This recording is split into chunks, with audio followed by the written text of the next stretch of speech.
नमस्कार। मैं इस समय देहरादून ऋषिकेश मुख्य मार्ग पर एयरपोर्ट तिराहे के पास मौजूद हूँ। ये जो क्षेत्र है ये हाथी का पारंपरिक गलियारा है। मेरे बाईं तरफ बड़कोट वन रेंज का घना जंगल है और दाईं तरफ जो थानो वन रेंज है उसका जंगल मौजूद है। आप मेरे पीछे देख सकते हैं कि किस तरह से लगातार वाहनों की आवाजाही है। यहाँ पर 4 लेन बन चुका है। आज से 20-25 साल पहले तक या और उससे भी पहले की बात करें तो हाथी आराम से यहाँ से क्रॉस हो जाता था, लेकिन अब लगातार वाहनों की आवाजाही के कारण हाथी को घंटों यहाँ पर इंतजार करना पड़ता है। और कई बार जब हाथी को गुस्सा आता है कि वो घंटों तक इंतजार करता है और घंटों इंतजार करने के बाद हाथी जब मार्ग पर आता है तो अचानक से कोई वाहन आ जाता है तो फिर हाथी बेकाबू हो जाता है।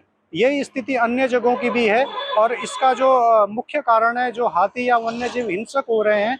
जो अभी एक कार्यशाला भी बड़कोट में हुई थी जिसमें जो वन्य जीव जो उनके जो सलाहकार हैं, जो विशेषज्ञ हैं, उनका साफ कहना है कि जिस तरह से विकास कार्यों की भेंट प्रदेश के 1,22,000 हेक्टेयर के लगभग जो वन भूमि है वो विकास कार्यों की भेंट चढ़ चुकी है।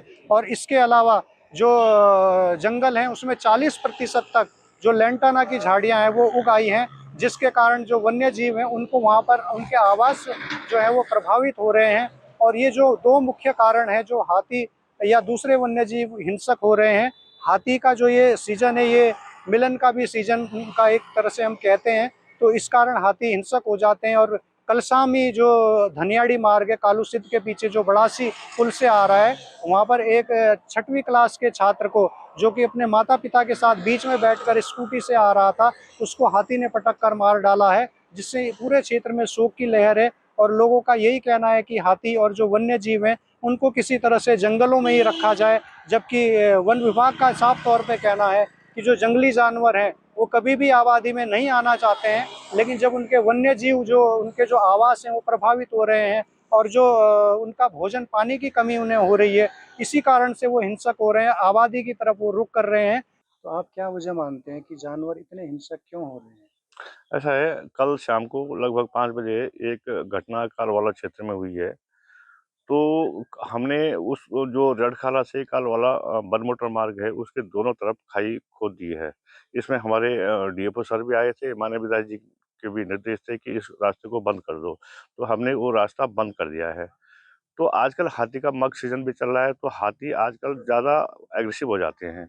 तो हम प्रत्येक सभी लोगों से निवेदन कर रहे हैं, अपील कर रहे हैं कि जंगल में ना जाएँ।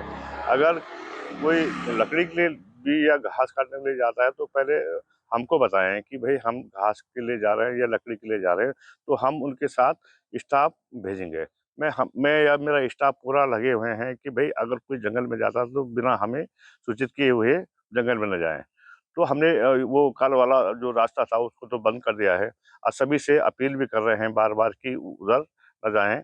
और हमने गश्त भी बढ़ा दिए हैं, सभी कर्मचारी अलर्ट हैं। हमारे आरटीओ साहब भी हम मेरे साथ हैं और डीएफओ साहब भी कल 2 बजे रात तक हमारे साथ थे, पूरे जंगल में गश्त कर रहे थे। तो हम अपनी तरफ से पूरे प्रयास कर रहे हैं।